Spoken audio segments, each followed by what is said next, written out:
The only way out here is some sort of prior arrangement between Alice and Bob.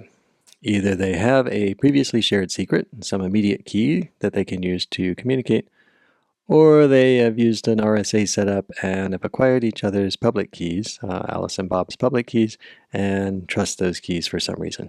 We'll come back to RSA, but for now let's assume that Alice and Bob have somehow previously shared a secret. So they have a shared key, and let's try some thought experiments about how Alice and Bob might use that shared key.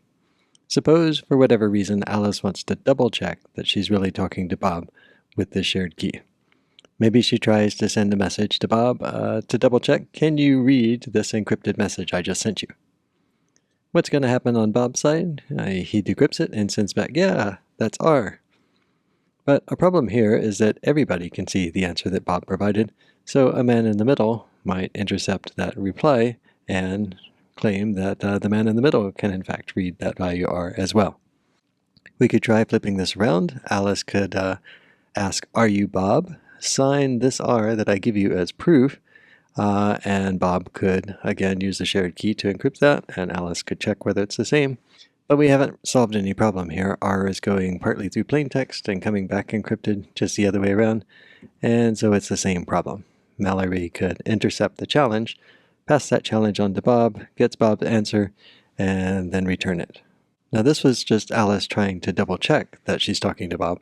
Whether this is actually a problem in using the keys depends on whether the conversation is going to use this shared secret anyway. If it is, then it's fine for Mallory to intercept messages and relay them.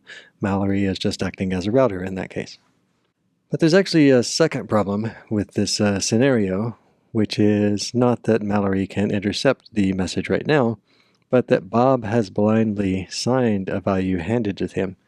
And this turns out to be a bad idea. The problem is that it opens the door for a new kind of attack, a chosen plain text attack, where anyone could ask Bob, hey, will you sign this R for me so I can see what the signed version is?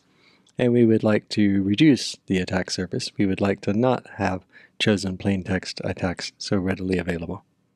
So this kind of challenge, when we already have a key, doesn't look productive. So let's have Alice just assume that because they have the shared secret, she must be talking to Bob, and she starts out the communication by encrypting a message, hi, I'm Alice, here's my password.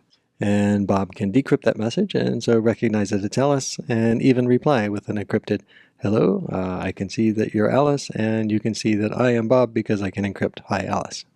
There's still a weakness in this case, in that Eve can observe these messages. She sees that every time Alice logs in with that shared secret that Alice and Bob have, there is the same message, which turns out to be Alice passing her password.